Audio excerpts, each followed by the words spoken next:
Alors ce matin, le message que je voudrais vous apporter fait suite un petit peu au message que j'ai apporté mardi pour ceux qui étaient là.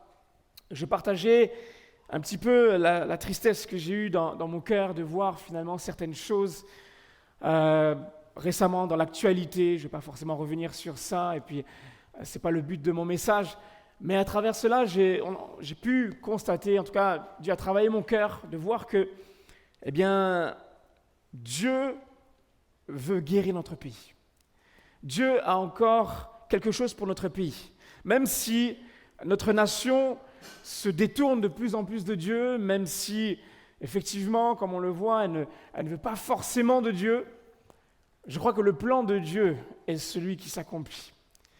Et nous devons toujours nous appuyer sur la parole de Dieu, sur lui-même, et prendre position pour notre Dieu, prendre position dans ces temps qui courent, justement à dire « Seigneur, je veux te suivre. Seigneur, je veux mettre en pratique ce que tu m'as demandé. Seigneur, je veux t'aimer. » Et en même temps, justement, nous sommes appelés à prier pour notre nation. Nous ne sommes pas là pour condamner, pour juger les uns et les autres, mais nous sommes appelés à prier pour elle. Parce que ce que Dieu veut, justement, c'est que tous puissent parvenir à la repentance. Amen. Et justement, je crois que notre nation en a grandement besoin, et à travers une étude qui a été réalisée l'année dernière, on peut se rendre compte que, eh bien, malheureusement, la France arrive en quatrième position des pays dans le monde les plus athées. Après la Chine, le Japon et la République tchèque, la France est le pays le plus athée. C'est assez triste de voir ça, et lorsqu'on regarde simplement notre région PACA-Corse, eh bien, on se rend compte qu'il y a plus de 5000 chrétiens, 5100 chrétiens à peu près. C'est pas mal, vous allez me dire. 5000 fidèles qui se réunissent pour célébrer le nom de Jésus-Christ. C'est beau, mais lorsque nous regardons le nombre d'habitants qu'il y a dans la région PACA-Corse, il y a 4 834 942 habitants. Ce qui nous fait un pourcentage, frères et sœurs, de 0,1%. On ne voit quasiment pas le pourcentage des chrétiens. Quand on prend également notre département des Bouches-du-Rhône, là encore, nous avons plus de quasiment 2000 chrétiens fidèles, 1840 chrétiens fidèles. Et là aussi, on pourrait se dire, il y a pas mal de chrétiens qui louent Dieu, c'est beau, c'est vrai. Mais malheureusement, nous avons dans notre région, dans notre département, 2 035 000 habitants. Et là encore, nous sommes quasiment dans les mêmes statistiques, c'est-à-dire 0,09% de chrétiens fidèles. C'est un constat alarmant. Je ne sais pas si ça vous fait réfléchir, si ça vous fait réagir, cela, mais en tout cas, personnellement, on peut constater une chose, c'est que notre pays est en souffrance spirituelle. Notre pays a besoin de Jésus. Notre pays est un champ de mission. On a plus que besoin que le Saint-Esprit puisse toucher les cœurs. Et je crois vraiment que le désir de Dieu, c'est de guérir et de sauver encore. Amen. Et justement, il y a un texte, une parole que Dieu va dire qui touche mon cœur, et je crois qu'elle est encore d'actualité pour nous aujourd'hui. Même si elle était pour Israël à l'époque, elle est encore pour nous aujourd'hui, et elle se trouve, cette parole, dans 2 Chroniques, chapitre 7, verset 14. On lit ensemble. « Si mon peuple, celui qui porte mon nom, s'humilie, prie et me cherche, et s'il renonce à ses mauvaises voies, je l'écouterai du haut du ciel, je lui pardonnerai son péché et je guérirai son pays. » Amen. On connaît cette parole, on connaît ce que Dieu a dit, on le sait, mais parfois on ne le réalise pas. Dieu veut guérir notre pays. Et je crois, frères et sœurs, que l'heure est à la prière, l'heure est à la remise en question de nos vies, et je suis de plus en plus touché par ce que je vois autour de moi, par rapport aux personnes qui ont besoin de Dieu, et je crois que nous sommes appelés vraiment à nous réveiller, à ne pas tout le temps regarder à notre nombril. Et bien sûr, je m'inclus dans ce que je suis en train de dire. Mais je crois que vraiment, si nous voulons que Dieu puisse nous écouter, que Dieu puisse nous pardonner, que Dieu puisse guérir notre pays, il faut qu'on puisse s'humilier. C'est-à-dire reconnaître que Dieu est Dieu, que nous avons besoin de lui. Nous avons besoin de prier, de chercher sa face constamment. Et ce matin, justement, je voudrais, à travers mon message, insister sur un homme qui, quand on regarde son livre, va mettre la prière au centre de sa vie, tout le temps. Un homme qui, quand il va recevoir des mauvaises nouvelles, quand il va être face au roi, quand il va subir des attaques, quand il va subir l'injustice, quand il va subir les moqueries, il va toujours mettre Dieu en premier. Il va toujours recourir à la prière. Et à un moment donné, cet homme va recevoir justement une très mauvaise nouvelle. Cette mauvaise nouvelle, c'était que les murailles de Jérusalem étaient complètement ébréchées, que ses portes étaient en feu. Vous connaissez cet homme, c'est Néhémie. Et on va lire justement ce texte dans Néhémie, chapitre 1, versets 1 à 3. Lorsqu'il va recevoir cette mauvaise nouvelle, regardez ce qu'il est dit. Parole de Néhémie, fils de Rakalia. Durant le mois de Kislev, la 20e année du règne d'Artaxerxès, alors que je me trouvais à Suse, la capitale, Hanani, l'un de mes frères, est arrivé avec quelques hommes de Juda. Je les ai interrogés au sujet des Juifs rescapés de la déportation et au sujet de Jérusalem. Ils m'ont répondu, les rescapés de la déportation se retrouvent là, dans la province, au comble du malheur et du déshonneur. La muraille de Jérusalem est pleine de brèches et ses portes ont été réduites en cendres. À ce moment-là, Néhémie va recevoir cette mauvaise nouvelle et on se rend compte que finalement, il va y avoir un constat complètement chaotique. Puisque lorsqu'on parle des murailles de Jérusalem, on parle de la protection, on parle de la force, de la paix de Jérusalem. Donc, à ce moment-là, la ville de Jérusalem va être complètement vulnérable face aux ennemis. Elle sait que si un ennemi attaque, elle ne pourra pas résister longtemps. Et je crois, frères et sœurs, que lorsqu'on regarde aujourd'hui notre pays, est-ce que finalement, ce n'est pas un petit peu le même constat que l'on peut faire au niveau spirituel? Est-ce que finalement, la muraille spirituelle n'est pas ébréchée? Est-ce que finalement, l'ennemi ne s'est pas engouffré de plus en plus? Je crois que nous sommes appelés à être des Néhémies aujourd'hui. Lorsque Néhémie va recevoir cette nouvelle, le texte nous dit au verset 4 ceci: « À cette nouvelle, je me suis assis, j'ai pleuré et j'ai porté le deuil durant des jours. » Nous ne sommes pas appelés à simplement recevoir une information, une mauvaise nouvelle et la mettre de côté, non. Nous ne sommes pas appelés à être insensibles, mais je crois vraiment que nous sommes appelés à pleurer pour notre pays, de manière spirituelle, bien évidemment. Nous sommes appelés effectivement à éprouver de la tristesse comme Néhémie, quand nous voyons cette situation. Mais lorsque je regarde Néhémie, je me rends compte d'une chose, c'est que Néhémie ne va pas se laisser envahir par la tristesse. Oui, il va être triste, mais Néhémie par la suite va jeûner et il va prier devant le Dieu du ciel, comme le dit le texte. Pendant 4 mois, du mois de Kislev au mois de Nissan, Néhémie va se tenir dans le jeûne et dans la prière. Et j'aimerais qu'on puisse ensemble lire justement la prière que Néhémie va faire. Du verset 5 au verset 11, on lit ensemble ceci. « J'ai dit, Éternel Dieu du ciel, Dieu grand et redoutable, toi qui conserves ton alliance et ta bonté à ceux qui t'aiment et qui respectent tes commandements, je t'en prie, prête-moi une oreille attentive et que tes yeux soient ouverts. Écoute la prière que moi, ton serviteur, je t'adresse en ce moment.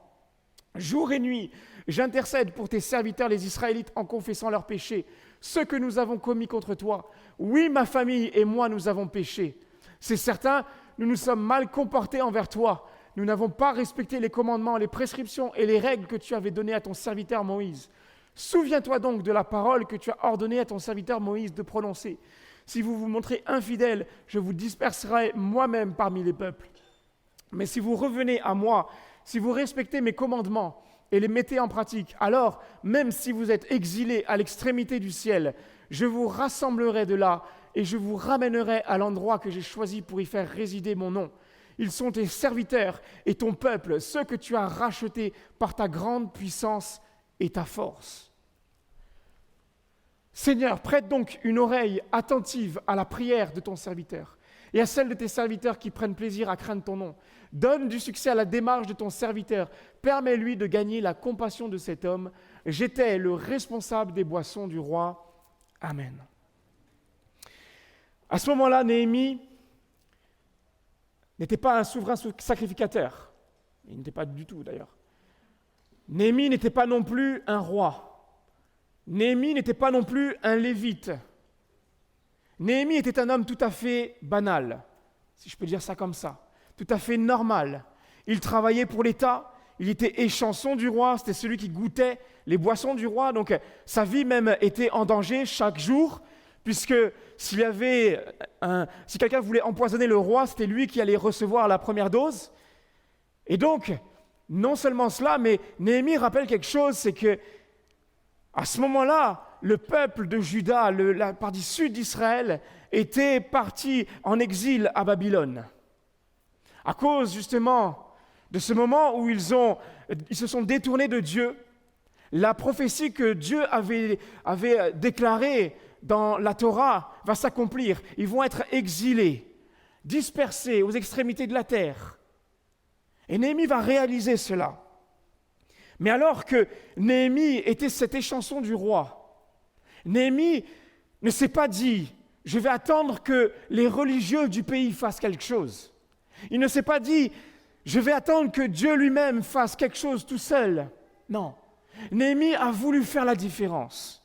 Et pour cela, il s'est tenu dans la présence de Dieu, en prière. Et frères et sœurs, ce matin, je crois que nous sommes tous appelés à être des Néhémies. Nous sommes tous appelés à rebâtir la muraille, tous appelés à toucher le cœur de Dieu. Je crois que nous sommes tous appelés à nous dire « Seigneur, je vais me tenir dans ta présence. Je ne vais pas attendre que les uns et les autres puissent faire quelque chose. Je ne vais pas attendre que le pasteur fasse quelque chose. Non, je veux me tenir dans la présence de Dieu. » Et lorsqu'on regarde la prière de Néhémie, et ce matin, c'est sur cela que je voudrais m'arrêter, sur la prière de Néhémie, on se rend compte que Néhémie ne va pas tout de suite mettre sur la table son sujet. Il ne va pas de suite répandre son cœur par rapport à ce qu'il venait de vivre. Non, il va y avoir plusieurs étapes dans sa prière. Et la première chose que Néhémie va faire lorsqu'il va se mettre devant Dieu, c'est qu'il va commencer à louer son Dieu. Et on lit ensemble au verset 5, « J'ai dit, Éternel, Dieu du ciel, Dieu grand et redoutable. » Malgré la détresse, malgré l'urgence de la situation, Néhémie commence par louer son Dieu. Il sait que son problème est toujours là, mais il va mettre son problème de côté et il va regarder à Dieu. Et parce qu'il sait très bien que Dieu, Yahvé, éternel, c'est ce Dieu libérateur, celui qui avait fait passer Israël à travers la mer Rouge. C'est ce Dieu qui est en relation avec Israël par le biais de l'alliance. Et non seulement il est ce Dieu libérateur, mais il est ce Dieu des cieux, ce Dieu souverain, ce Dieu qui contrôle toutes les situations. Et alors qu'il réalise cela, il continue en disant « Oui, tu es le Dieu des cieux, tu es grand et redoutable ». Ça nous parle de sa puissance, de son pouvoir, de sa majesté. Donc Néhémie, dans sa louange, il commence par reconnaître la fidélité de Dieu. Il commence par reconnaître la souveraineté, la grandeur et la puissance de Dieu. Et donc il sait très bien qu'un tel Dieu, avec une telle puissance, un tel amour pour son peuple, est capable de renverser les choses. Peu importe ce qui est en train de se passer en ce moment. Frères et sœurs, la louange n'est pas simplement un rite cérémoniel que l'on pratique dans les églises, à travers les chants, non. Mais lorsqu'on loue, lorsqu'on chante Dieu, on met notre problème de côté et on regarde à Dieu. On regarde à sa puissance, on regarde à sa majesté, à sa souveraineté. Ce n'est pas simplement pour passer du bon temps, non. Mais on sait que Dieu est là. Seigneur, tu sais que notre situation dans notre pays est difficile en ce moment. Tu connais aussi ma situation personnelle, tu sais ce que je suis en train de vivre. Mais Seigneur, je veux regarder à toi, parce que tu es capable de renverser, de bouleverser les choses. Amen. Lorsque Josaphat, le roi de Juda, va avoir cette nouvelle que les Maonites, les Ammonites et puis les Moabites vont marcher contre lui. Il va commencer à avoir peur. Il va être dans une grande frayeur, nous dit la Bible. Mais alors qu'il était apeuré, il est dit qu'il se disposa à chercher l'Éternel. Il se disposa à chercher l'Éternel. Et là, il va inciter le peuple à jeûner, à prier. Et la Bible nous dit qu'à un moment donné, l'Esprit de Dieu va descendre. Quand l'Esprit de Dieu va descendre, il va saisir Yakaziel, un Lévite, et Dieu va parler à travers cet homme. Et regardez ce qu'il est dit dans 2 Chroniques, chapitre 20, verset 15. « Voici ce que dit l'Éternel. N'ayez pas peur et ne vous laissez pas effrayer devant cette foule nombreuse, car ce ne sera pas vous qui combattrez, ce sera Dieu. » Amen. N'ayez pas peur. Peut-être que tu es venu avec certaines peurs, certaines craintes. N'aie pas peur, te dit Dieu. Non seulement n'aie pas peur, mais parce que cette foule, même si elle est nombreuse, même s'il y a toutes sortes de pensées qui sont là dans ta tête, même si l'ennemi ne cesse de t'accabler jour après jour, Dieu te rappelle que c'est lui qui combat. Amen. Et Néhémie, à ce moment-là, c'est un petit peu ça qu'il va vivre, c'est un petit peu ça qu'il va reconnaître. Et puis quand on regarde la suite du chapitre 20, au verset 21, regardez ce qu'il est dit. Puis en accord avec le peuple, il désigna des musiciens qui, couverts d'ornements sacrés, célébraient l'Éternel tout en marchant devant l'armée et disaient « Louez l'Éternel, oui, sa bonté dure éternellement ». Au moment où l'on commençait les chants et les louanges, l'Éternel plaça une embuscade contre les Ammonites, les Moabites et les habitants de la région montagneuse de Séhir qui étaient venus contre Juda, et ils furent battus. Et ils furent battus. Amen. Je crois, frères et sœurs, que lorsque nous marchons avec Dieu, Dieu marche avec nous. Et parce qu'il marche avec nous, il combat pour nous. Et il nous fait remporter des victoires. À la croix, il a tout accompli. Notre victoire est assurée. Amen. Alors, Néhémie commence par louer son Dieu, mais par la suite, il continue sa prière en s'appuyant sur les promesses de Dieu. Regardez ce qu'il est dit au verset 5 et 6. Toi qui conserves ton alliance et ta bonté à ceux qui t'aiment et qui respectent tes commandements, je t'en prie, prête-moi une oreille attentive et que tes yeux soient ouverts. La situation de Jérusalem était toujours compliquée. Même s'il avait commencé à louer Dieu, eh bien, c'était toujours difficile. Mais cela ne va pas lui empêcher de s'appuyer sur la promesse de Dieu. Cette promesse de Dieu qui était qu'un jour, Dieu avait dit qu'il allait garder son alliance et sa bonté jusqu'à la 1000e génération. Et ça me faisait penser justement à ce texte dans Exode chapitre 20, versets 5 à 6. Regardez ce qu'il dit là aussi. « Je punis la faute des pères sur les enfants jusqu'à la 3e et la 4e génération de ceux qui me détestent. Et j'agis avec bonté jusqu'à 1000 générations envers ceux qui m'aiment et qui respectent mes commandements. » Lorsque Dieu va dire ça, il faut comprendre un petit peu le contexte dans lequel Dieu va dire ça.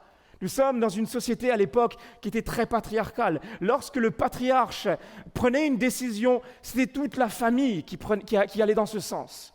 Donc, si le patriarche disait « je ne veux plus de Dieu », alors ça pouvait aller jusqu'à la 3e et 4e génération. Petit-fils, arrière-petit-fils, allaient prendre la même direction que le patriarche. C'est pour ça que Dieu dit cela. Mais lorsque malgré tout, il y avait quelqu'un, le père de famille, qui se positionnait pour Dieu. Alors, Dieu faisait comprendre ici qu'il allait bénir. C'était ici cette idée d'un impact qu'un homme pouvait avoir sur sa famille. Et je crois, frères et sœurs, que nous aussi, que ce soit au sein de notre famille, mais au sein de notre génération, nous pouvons impacter les uns et les autres, ceux qui sont autour de nous. Amen. Et Néhémie va s'appuyer sur cette promesse.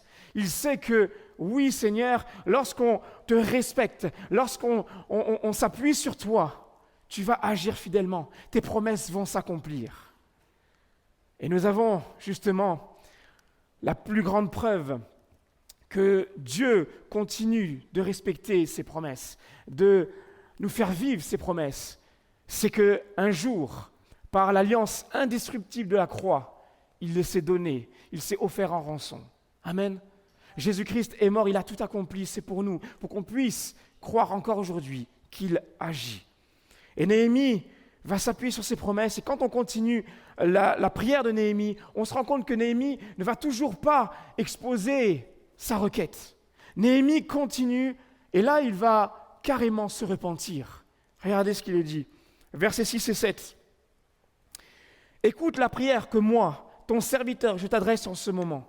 Jour et nuit, j'intercède pour tes serviteurs les Israélites en confessant leurs péchés, ce que nous avons commis contre toi. Oui, ma famille et moi, nous avons péché. C'est certain, nous nous sommes mal comportés envers toi. Nous n'avons pas respecté les commandements, les prescriptions et les règles que tu avais données à ton serviteur Moïse. » À ce moment-là, il ne va pas mettre la faute sur les uns et sur les autres. Néhémie ne va pas commencer à accuser ses frères, ses sœurs. Il ne va pas commencer à les calomnier, non. Néhémie va s'inclure avec eux dans leurs péchés. Lui-même va se dire qu'il avait un rôle à jouer qu'il n'a pas forcément fait. Néhémie va avoir ce cœur humilié devant Dieu, repentant. Et je crois, frères et sœurs, aussi que ça nous appelle, nous aussi, à une chose. Ça nous appelle finalement à venir avec un cœur repentant. Je crois que ce que Dieu aime, c'est cela, un cœur qui s'humilie devant lui. S'humilier, ce n'est pas dans le mauvais sens du terme, c'est tout simplement reconnaître que nous avons besoin de Dieu, que c'est lui qui nous pardonne. Lorsqu'on regarde Saül et David dans la monarchie, lorsque on regarde finalement les péchés de Saül et de David, on se rend compte que David va beaucoup plus pécher que Saül. Mais pourtant, c'est Saül qui va être rejeté. Pourquoi ? Parce que justement, Saül avait ce cœur qui n'était pas repentant. Il voulait toujours être renouvelé devant le peuple. Alors que lorsque David péchait, il savait très bien se revenir devant Dieu. Lorsqu'il va prendre cette femme Bathsheba, lorsqu'il va prendre son mari, qui va l'enivrer, qui va le faire tuer, par la suite, quand Nathan va venir auprès de lui, qui va lui exposer la situation, qui va lui dire, mais regarde ce que tu as fait. David va reconnaître son péché. Et alors qu'il reconnaît son péché, il va s'humilier devant Dieu. Il va demander pardon. Et je crois, frères et sœurs, que Dieu encore peut nous pardonner. Ça me fait penser à ce texte dans 1 Jean 1,9. Si nous reconnaissons nos péchés, il est fidèle et juste pour nous les pardonner et pour nous purifier de tout mal. Mardi, je disais au premier culte que mardi, j'ai été touché par une prière en particulier. On a pris un temps pour prier pour notre pays. Et puis, il y a une personne, et je tairai le nom, mais il y a une personne qui a prié en ce sens en disant « Seigneur, je te demande pardon parce que j'ai trop regardé à mon nombril. Seigneur, je te demande pardon parce que je n'ai pas assez prié pour notre pays. » Et je crois vraiment que c'est ce genre de prière justement qui touche le cœur de Dieu. Et ce n'est pas simplement les uns les autres qui ont fauté, mais Seigneur, je veux m'inclure moi aussi devant toi. Je veux simplement courber mon front et te dire j'ai besoin de toi. Amen. Et c'est ce que Néhémie va comprendre, ce qu'il va faire. Et non seulement il va louer, non seulement il va s'appuyer sur ses promesses, il va se repentir, mais par la suite, il va reprendre son engagement avec le peuple devant Dieu. On lit versets 8 et 9. Souviens-toi donc de la parole que tu as ordonné à ton serviteur Moïse de prononcer. Si vous vous montrez infidèles, je vous disperserai moi-même parmi les peuples. Mais si vous revenez à moi, si vous respectez mes commandements et les mettez en pratique, alors même si vous êtes exilés à l'extrémité du ciel, je vous rassemblerai de là et je vous ramènerai à l'endroit que j'ai choisi pour y faire résider mon nom. Là encore, Néhémie va rappeler cette prophétie, comme je disais tout à l'heure. Et il va dire à Dieu, il va faire comprendre à Dieu qu'il veut se réengager, qu'il veut que le désir du peuple, c'est justement de revenir à lui, de reprendre ses engagements. En s'appuyant sur la parole de Dieu, il savait très bien qu'il fallait revenir à lui, mais il fallait mettre en pratique ses commandements. Il fallait le suivre, lui obéir. Lorsque nous regardons dans l'Ancien Testament, lorsqu'il est parlé de la loi, il était dit que la mise en pratique de la loi était le chemin pour aller vers la vie. Mais aujourd'hui, nous avons cette assurance justement que lorsque nous choisissons Jésus-Christ, nous choisissons la vie parce qu'il est le chemin, la vérité et la vie. Amen. Et alors que Néhémie va revenir à Dieu avec le peuple, on se rend compte que nous aussi, finalement, on a besoin. Je ne sais pas où est-ce que tu en es avec Dieu. Peut-être que pendant un temps, tu t'es éloigné de lui. Dieu t'appelle à revenir à lui. Dieu t'appelle parce qu'il t'aime. Peut-être que la culpabilité est là. Mais, comme je le disais, à la croix, il a tout accompli. Lorsqu'on regarde justement cette histoire du fils prodigue, on connaît tous cette histoire. Ce jeune homme qui va vouloir l'argent de l'héritage de son père. En gros, il était là à dire, pour moi, à mes yeux, mon père, tu es mort. Je vais prendre cet argent. Il va le dépenser à tout va, dans toutes sortes de choses. Et quand il ne va plus rien avoir, il est dit qu'il va rentrer en lui-même. Il va rentrer en lui-même et il va se dire, mais finalement, il y avait à manger dans la maison de mon père. Et là encore, nous sommes dans ce contexte où finalement, le fils aurait dû demander pardon. Mais quand le fils revient auprès du père, on se rend compte que c'est le père qui va courir vers lui et qui va l'accueillir les bras grands ouverts. Ce matin, Dieu a les bras grands ouverts vers toi. Amen. Et Néhémie, il savait cela. Il savait que Dieu était un Dieu qui n'allait pas condamner, mais un Dieu qui était prêt à faire grâce encore. Donc, il va louer son Dieu. Il va s'appuyer sur ses promesses. Il va se repentir. Il va exprimer son engagement avec le peuple. Et puis, une fois qu'il a fait tout ça, c'est là simplement qu'il va exprimer sa requête. On lit ensemble verset 11. « Seigneur, prête une oreille attentive à la prière de ton serviteur et à celle de tes serviteurs qui prennent plaisir à craindre ton nom. Donne du succès à la démarche de ton serviteur. Permets-lui de gagner la compassion de cet homme. » D'abord, Néhémie va élever Dieu. Ensuite, il va s'abaisser. Il va s'engager également. Et c'est à ce moment-là simplement qu'il va exprimer sa requête. Il savait qu'il fallait qu'il aille voir le roi pour exprimer sa demande. Il va demander à Dieu de l'inspirer, de l'aider. Et je crois que trop souvent, nous prenons Dieu comme pour une machine automatique. Seigneur, bénis-moi. Seigneur, fais ci, fais ça. Mais nous sommes tous appelés à élever notre Dieu avant toute chose. C'est Jean-Baptiste qui disait qu'il faut qu'il croisse et que je diminue. Jean-Baptiste n'est pas en train de dire il faut que je diminue, que je m'humilie, littéralement, c'est pas ça. Mais Jean-Baptiste fait comprendre que plus Dieu prend de la place dans notre vie, et plus mon moi orgueilleux va partir.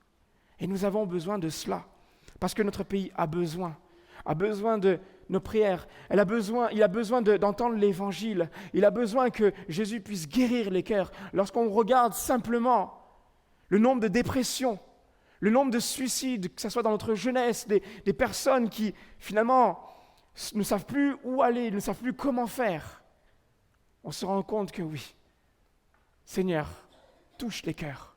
Toi seul peux faire quelque chose. Jacques disait au chapitre 4, verset 3, « Quand vous demandez, vous ne recevez pas parce que vous demandez mal dans le but de satisfaire vos passions. » Alors c'est vrai qu'il y a tout un contexte. Quand certains priaient, c'était vraiment simplement pour faire du mal aux uns aux autres.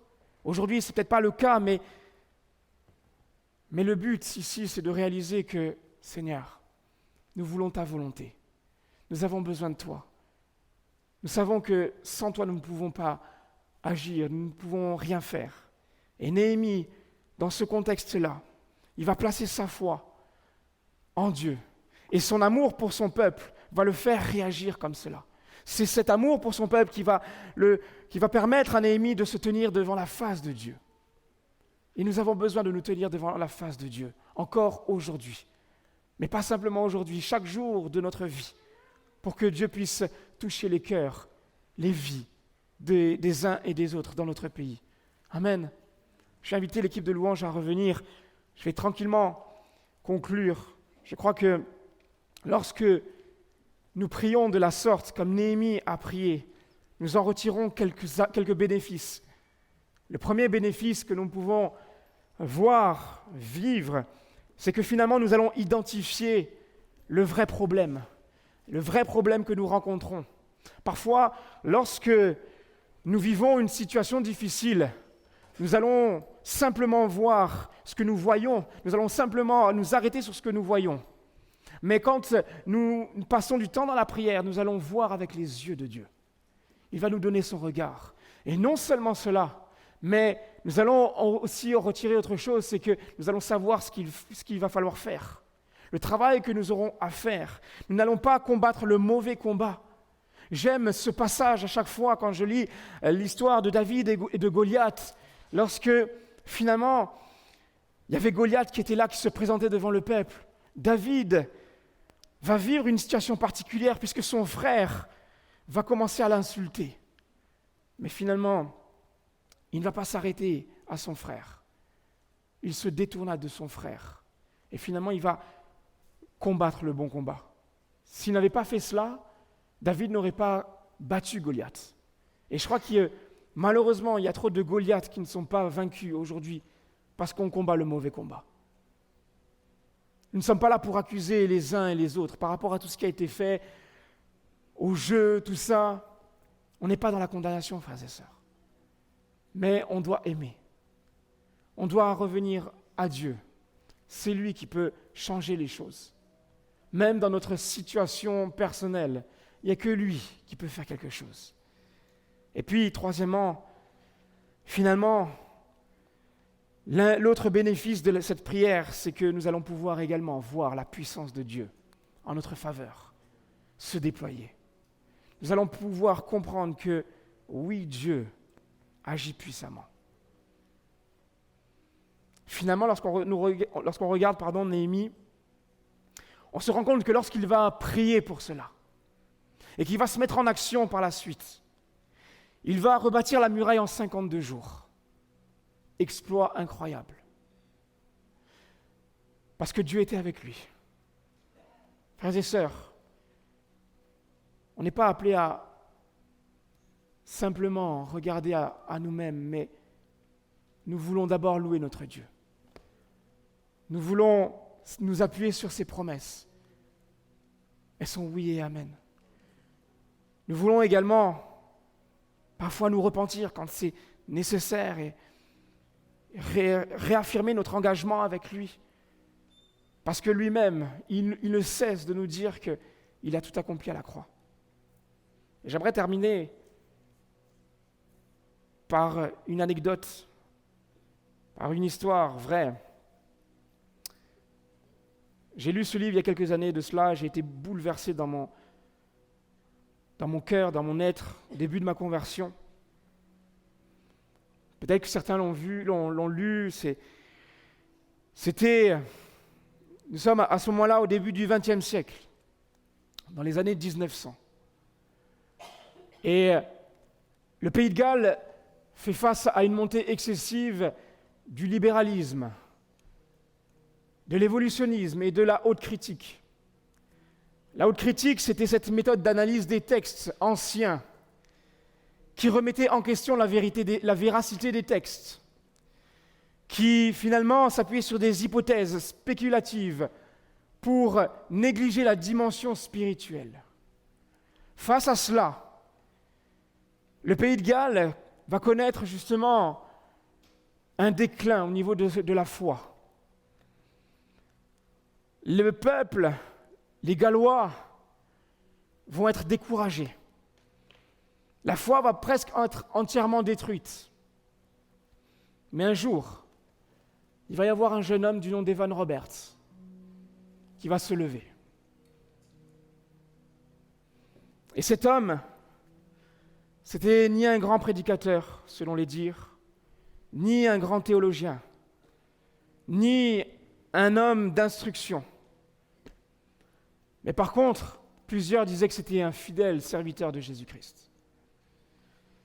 Un jour, l'un de ses diacres de son église va lui donner un conseil et va lui dire « Evan, ne loupe pas une réunion de prière, parce qu'on ne sait jamais si le Saint-Esprit descend et fait quelque chose. Pendant des années, ça va être le cas. Il va être là, à s'attendre à ce que Dieu puisse descendre pour son pays. Et alors que les années passent, qu'il prie, une nuit, il va être visité par l'Esprit de Dieu. Il va se réveiller et Dieu va toucher son cœur. Il va sentir la présence de Dieu. Et durant les jours, les nuits qui vont suivre, ça va être la même chose. En pleine nuit, Dieu va le réveiller. Il va dire à ce moment-là même, par la suite, qu'il avait peur de louper ses rendez-vous divins. Pendant plusieurs jours, alors qu'il était aux réunions de son église, il va sentir la présence de Dieu comme jamais.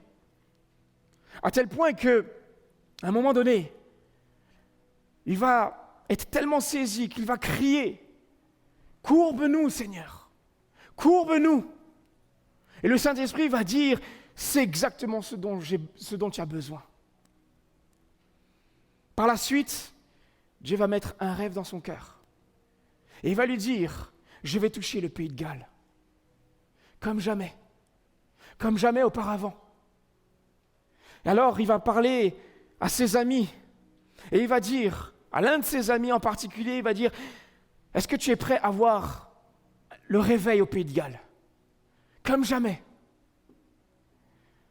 Je ne te parle pas d'un réveil de plusieurs centaines de personnes, mais je te parle d'un réveil de plus de 100 000 personnes. Les uns et les autres vont commencer à être incrédules, à tel point même que pendant une réunion, l'Esprit de Dieu ne se faisait pas ressentir. Plusieurs vont quitter la réunion très tôt, y compris la mère d'Evan Roberts. Mais lui, il va continuer dans la prière avec quelques-uns. Il va rester jusqu'à 3 heures du matin dans l'église à prier. Et lorsqu'il va rentrer chez lui, il va entendre au loin, dans sa maison, sa mère qui va crier « Je meurs ! Je meurs !» Lorsqu'il arrive auprès d'elle, il comprend, et c'est sa mère qui exprime ce fardeau. Elle ressent le fardeau que Jésus avait ressenti à Gethsémane. Alors, il va conduire sa mère à la repentance. Et par la suite, ils vont s'endormir. Mais tôt le matin, Evan va être réveillé par une foule nombreuse. Une foule nombreuse de personnes qui, comme sa mère, venaient de faire la même expérience. Le fardeau de Gethsémane va être dans les cœurs des uns et des autres. À ce moment-là, le réveil au pays de Galles va éclater. Des centaines de milliers de personnes vont se ruer dans les églises. On ne savait plus comment faire pour les accueillir. Les bars et les stades vont commencer à se vider. Des réunions de prière spontanées vont éclater de partout, dans les mines, dans les usines, dans les magasins, dans les parcs d'attractions, dans les écoles. Et puis finalement, on se rend compte que le Saint-Esprit va avoir raison du libéralisme, de l'évolutionnisme et de la haute critique. Mais tout cela est parti parce qu'un homme et les chrétiens se sont levés, se sont réveillés. Frères et sœurs, nous sommes tous appelés à être des Néhémies. Evan a été ce Néhémie pour le XXe siècle, l'un des Néhémies en tout cas. Et je crois vraiment que Dieu veut bouleverser notre nation. Je le crois sincèrement. Mais nous avons besoin de nous lever. Est-ce que vous avez ce fardeau pour les âmes? Est-ce que vous voulez voir l'évangile être répandu de partout? Amen. J'aimerais qu'on puisse prendre un temps. On va fermer nos yeux et on va se mettre en prière. J'aimerais qu'on puisse simplement se tenir devant Dieu. Je ne vais pas faire d'appel. C'est entre toi et Dieu. Simplement, si tu as soif de voir la gloire de Dieu se manifester dans ta vie, mais dans la vie des uns et des autres, alors crie à lui. Crie à lui si tu veux revenir à lui. Crie à lui. Si tu veux le connaître également, crie à lui. Nous sommes devant Dieu. Père, nous sommes devant toi. Et nous voulons prier. Nous voulons Seigneur, te remercier parce que ta présence est là.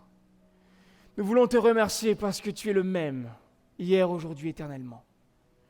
Nous savons, Seigneur, que tu ne cesses d'aimer. Tu ne te lasses pas d'aimer. Lorsque quelqu'un se détourne de toi, tu viens le récupérer. Lorsque quelqu'un ne te connaît pas, tu te fais connaître à lui. Je ne connais pas les situations des vies, Seigneur, dans la salle, mais toi, tu connais toutes choses. Peut-être que certains sont découragés, mais toi seul renouvelles les cœurs. Tu es là, Seigneur mon Dieu, à renouveler les forces. Tu renouvelles, Seigneur mon Dieu, tout en nous. Lorsque, Seigneur, Ézéchiel voyait tous ces ossements desséchés, tu lui as posé cette question, ces os pourront-ils revivre? En posant cette question, tu savais très bien la réponse. Seigneur, face à notre nation qui s'est éloignée de toi, qui ne veut pas de toi, tu nous poses cette question, ces os peuvent-ils revivre? Et nous voulons répondre, oui, par ton esprit. Je te prie vraiment de bénir notre nation. Je te prie de bénir notre Église, qu'on puisse, Seigneur, venir devant toi. Seigneur, pardonne-moi. Pardonne-moi parce que je ne suis pas comme tu le veux tous les jours. Mais Seigneur, je sais que tu me prends, tu me relèves. Seigneur, j'ai besoin de toi. On a tous besoin de toi.